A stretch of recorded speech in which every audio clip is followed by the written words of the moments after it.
Pengkhianatan. Setelah mereka menyelesaikan makan siangnya di restoran, klien Daniel langsung pamit undur diri dari tempat restoran yang sudah Daniel booking itu. Kini hanya menyisakan 3 orang di tempat itu. "Permisi bos, saya izin ke toilet dulu," ucap Jack yang berdiri dari duduknya. "Ya Jack, silahkan.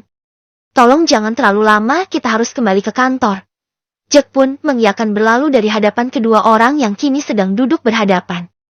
"Oh ya Delia, saya hampir lupa. Bagaimana keadaan ibu kamu sekarang? Apa sudah ada kemajuan?" tanya Daniel. Sedikit-sedikit sudah ada pergerakan. Walau masih harus memakai kursi roda. Tapi beliau rajin melakukan terapi dengan dokter suruhan Anda untuk datang rutin ke rumah. Apalagi beliau tidak harus pergi bolak-balik ke rumah sakit. Saya mengucapkan banyak-banyak terima kasih sama Bapak atas kebaikan Bapak sama keluarga saya. Terutama saya yang sudah diberi pekerjaan ini. Saya bersyukur bisa dipertemukan dengan Bapak. Akhirnya saya bisa bekerja di perusahaan besar ini tanpa harus bersusah payah dulu, ucap Delia. Itu sudah menjadi tugas saya terhadap ibu kamu Delia. Untuk mempertanggungjawabkan perbuatan saya pada ibu kamu, saya sudah membuatnya terluka. Entah bagaimana jadinya kalau sampai terjadi sesuatu dengan ibu kamu. Pasti saya akan merasa sangat bersalah sekali. Dan juga saya berterima kasih banyak. Karena kamu sudah mau memberi masukan atas bisnis saya, ucap Daniel terlihat begitu serius. "Pak Daniel, apakah boleh kapan-kapan saya membawa Nadine sebentar ke kantor? Tidak lama kok, setelah itu saya akan menyuruhnya pulang lagi." Dia terus menanyakan Om tampan temannya. Ibu saya bilang Nadine terus merengek ingin bertemu dengan Om tampan temannya. Dia bahkan kemarin sempat mogok makan. "Kalau Bapak mengizinkan Nadine ingin bertemu Anda sebentar saja, kalau tidak bisa juga tidak apa-apa," ucap wanita itu sembari mendudukkan kepalanya ke bawah. Daniel terlihat berpikir. Ya sudah boleh. Hanya sebentar kan? Tidak masalah selama pekerjaan saya di kantor tidak menumpuk. Besok bawa saja ke kantor, jawab Daniel enteng. Tanpa menimang dulu ucapannya. "Yang benar Pak." "Ya ampun, terima kasih banyak Pak. Nadine pasti akan sangat senang sekali mendengarnya." Delia begitu tampak berbinar mendengar jawaban Daniel. Kedua telapak tangannya bahkan sempat memegang tangan Daniel. Tak lama Jack pun kembali dari toilet. "Sudah beres Jack. Ayo kembali ke kantor," ajak Daniel pada kedua asistennya. Lalu setelah Daniel membayar makanan mereka, ketiganya langsung meninggalkan tempat itu. Jack mengemudikan mobil perusahaannya membawa sang bos yang duduk di bangku belakang dan Delia berada di sampingnya. Mobil melaju dengan kecepatan sedang membelah jalanan yang cukup ramai di siang menuju sore hari. 30 menit kemudian mobil sampai di depan gedung perusahaan. Delia sudah turun lebih dulu dari mobil. "Jack, saya akan langsung pulang. Sepertinya saya butuh istirahat. Tolong handle semua urusan kantor, saya mempercayakannya pada kamu," ucap Daniel pada sang asisten. "Baik bos. Apa mau saya antar pulang?" "Tidak perlu Jack. Saya akan membawa mobil saya sendiri," jawab Daniel cepat. Jack hanya mengangguk patuh pada perintah sang bos. Daniel pun turun dari mobil perusahaan, memasuki mobil miliknya sendiri. Menyalakan mobil meninggalkan area perusahaan. 20 menit kemudian tak terasa mobil sudah berhenti di depan mansion mewah keluarga Darwin. Pagar menjulang tinggi itu pun terbuka lebar ketika Daniel membunyikan klaksonnya. Memasuki halaman manison. Lelaki itu turun dari mobil melangkahkan kakinya dengan santai. Agaknya lelaki itu sedikit pusing terlihat dari cara jalannya yang terlihat sangat lesu. Pada saat Daniel memasuki pintu mansion utama, para pelayan yang sedang berlalu lalang membersihkan beberapa sudut ruangan di dalam mansion segera membungkukkan badannya. Ketika sang tuan mudanya lewat di hadapan mereka, Daniel hanya mengangkat sudut bibitnya sedikit ketika para pelayan menyapanya. Ia melangkahkan kakinya menuju kamar. Tanpa memperdulikan apapun lagi, begitu masuk ke dalam kamar Daniel langsung merebahkan tubuhnya begitu saja di kasur king size-nya memejamkan matanya. Rupanya lelaki itu sudah tidak bisa lagi menahan rasa kantuk yang sudah ia tahan sedari pagi. Di tempat lain, gadis itu terus melihat telepon genggamnya yang berada di tangannya.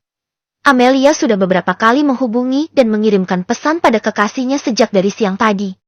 Namun sampai tengah malam, ia belum juga mendapat balasan satupun dari seberang sana.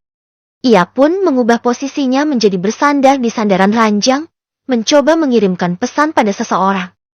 Lah, gue boleh tanya sesuatu gak? Tiara. Tanya apa, Besti?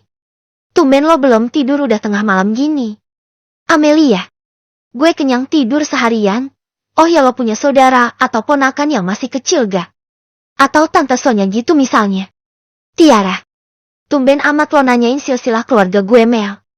Tapi emang gak ada. Saudara gue Mas Daniel kan seumuran gue. Gak ada yang masih kecil. Lo dulu juga kan pernah ngeliatnya. Tapi kalau dari Om Darwin sih gue gak tahu ya. Kan mereka gak tinggal di Jakarta. Orang tua Om Darwin kan di luar negeri. Amelia. Ya udah, Rama, kasih ya infonya. Amelia tidak melanjutkan lagi percakapan pesannya dengan Tiara. Gadis itu terus melihat foto yang dikirim dari nomor seseorang yang tidak ia kenali.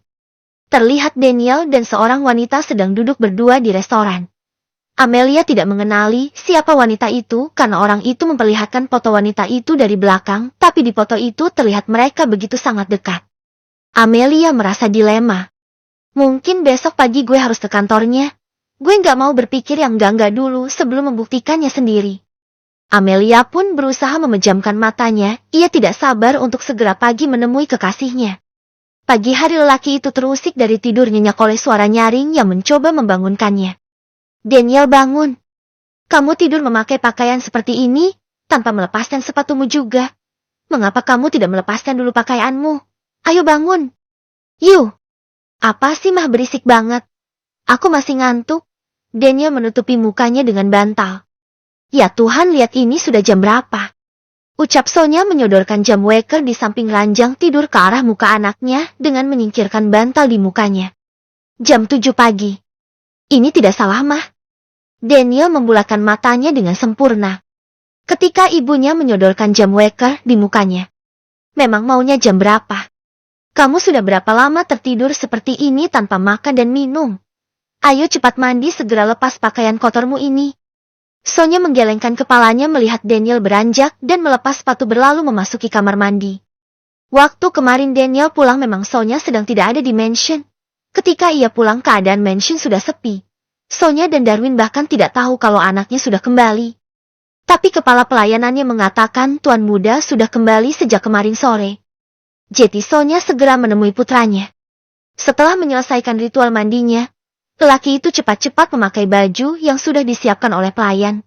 Pada saat akan keluar dari kamar, tiba-tiba ada notifikasi dari ponselnya, yaitu dari Delia yang memberitahukan kalau ia sudah berada di kantin perusahaan bersama dengan Nadine. Ia juga mendapat beberapa notifikasi dari kekasihnya. Daniel lalu menelpon balik nomor gadis itu. Ia merasa bersalah telah mengabaikannya seharian. Lelaki itu baru sempat memegang ponselnya sekarang. Namun pada saat nomor Amelia, ia hubungi Nihil, nomornya malah tidak aktif. Alhasil Daniel berpikir ia akan menelpon kembali setelah sampai di kantornya nanti. Daniel menuruni anak tangga berjalan menghampiri kedua orang tuanya di ruang makan. Tak lama Daniel pun pamit untuk berangkat ke kantornya. Delia meminta Daniel untuk bertemu dengannya di kantin perusahaan. Daniel pun segera melajukan mobilnya menuju perusahaan. 30 menit kemudian Daniel turun dari mobilnya, menyerahkan kunci mobil pada security untuk memarkirkan mobilnya. Daniel mengirimkan pesan pada Delia kalau ia sudah sampai. Daniel berjalan ke arah kantin perusahaan tanpa ia sadari Amelia baru saja sampai dan melihat dirinya berjalan mengikutinya. Amelia ingin memanggilnya namun ia urungkan karena Daniel berjalan begitu tergesa-gesa. Amelia hanya mengikuti kemana lelaki itu pergi. Begitu sampai di kantin, napas Amelia tercekat. Baru saja ia akan membuka mulutnya memanggil Daniel. Namun ada anak kecil berumur sekitar 2 tahun berlari ke arah lelaki itu. Dunia seolah berhenti. Daniel menggendong anak kecil itu menghampiri wanita yang sudah duduk di bangku kantin.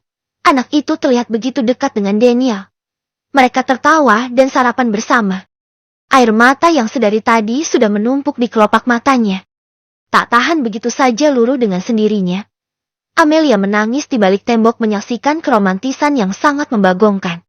Amelia berlari meninggalkan perusahaan Daniel dengan air mata yang sialnya terus saja mau keluar membasahi pipinya.